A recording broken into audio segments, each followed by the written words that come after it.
Hey, how you doing? Hope you're all doing really well. This is going to be a quick video of some tips that are going to help you take better photos in low light. So as a photographer and videographer, these are just some really quick tips that have helped me immensely in becoming a better photographer, especially in low light situations. So this first one here is very, very obvious. You probably already know it, and that's to use a tripod. So if you're using a tripod, it means you can have a longer shutter speed, so your camera can suck in more light. And if it's on a tripod, it's not going to move. So that's the first tip, done and dusted. The second tip relates to the first one, and that's when you are using a tripod, it's a great idea to use a self timer. So that's when you can set a timer on the camera. Maybe you can set 2, 5, 10 seconds. And the camera won't take the shot until that timer counts down. So what that helps with is when you press the shutter on your camera, even if you're on a tripod, you can get a bit of shake. So that 2, 5, 10 seconds gives time for the camera to settle down, and you'll get a nice sharp shot with hopefully no movement. And this third tip is also probably another really obvious one, and that's just to hold your camera as steady as possible. So when I'm shooting in low light, this isn't normally the kind of camera I'd be using. I'd be using a mirrorless camera or an SLR, so I'd have the lens on the front. The way I'd usually grip it, I'd obviously have my eye up to the eyepiece, so I'd be looking at the viewfinder. I'll cup my hand under the lens, and while I grab the back, I'll tuck my arms into my chest like this, and just be like that.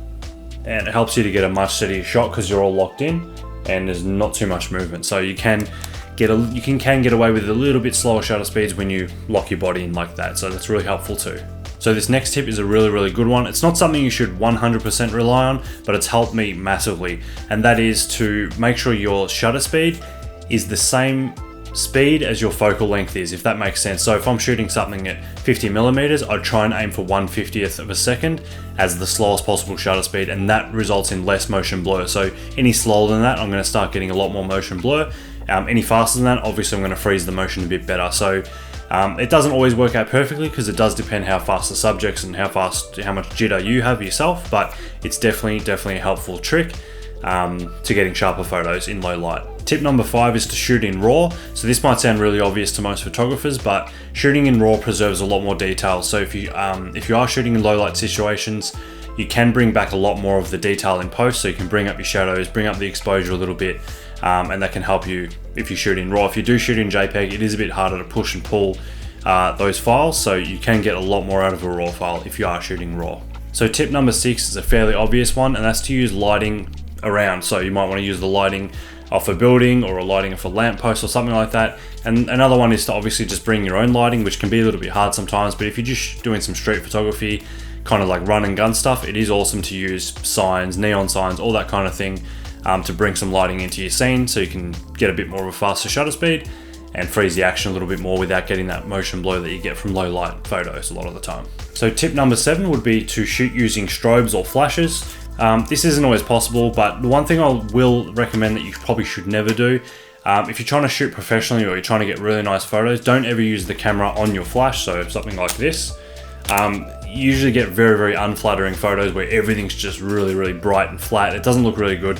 So if you can invest in a strobe or a flash, you can shoot that, bounce that off something, you can get some really, really good results by using, like a strobe or a flash, or even just lamps, continuous lighting like the ones that are lighting me right now. So tip number 8 is to shoot with the widest aperture possible. So if your lens is capable of something like f2.8 or 1.8 or something like that, then if you're shooting in low light environments, then definitely use that. The only issue with using such a wide aperture is that you do start to get a shallower depth of field, so it may be harder to get things in focus, or if you want a lot more things in focus, sometimes you can't really get that if you are shooting with a wide aperture.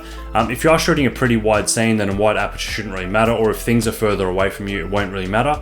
That shallow depth of field only really happens if you're a bit closer to something and then that object is a little bit further away from the background. So at nighttime, I'm pretty much always shooting in the widest aperture I possibly can. Unless I'm going for a certain effect, or I'm shooting architecture or want a lot more stuff to be in focus, I might shoot at f8, but I'll definitely be on a tripod because I'll be needing a much longer shutter speed to do that. So tip number 9 is to expose for the brightest parts of your image. So if you're out shooting you might be shooting in the city or something at nighttime, you should aim to try and get the highlights, so the brightest parts of the images exposed correctly, and then you can lift your shadows up in post. That's a lot easier to bring back shadows than it is bringing down highlights. So that's always a good tip. You don't want to blow out your highlights because, as I said, it is pretty hard to get them back. So I always try to expose for the brightest thing in the image when I'm doing low light or night photography. So number 10, this really depends on your camera, but don't be afraid to bump up your ISO a little bit. It's better to get a properly exposed shot than try and pump up the exposure and shadows and all that stuff in Lightroom or Photoshop, whatever you use to process your photos.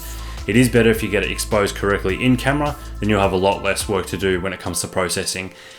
You can destroy a file when you're trying to push it really far in Lightroom if you have underexposed, so don't be afraid of bumping your ISO up a little bit just to get the proper exposure. So those are just my favorite 10 tips for low light photography. A lot of them may have been fairly obvious or some you already know, but I hope I helped you in some way, form or another.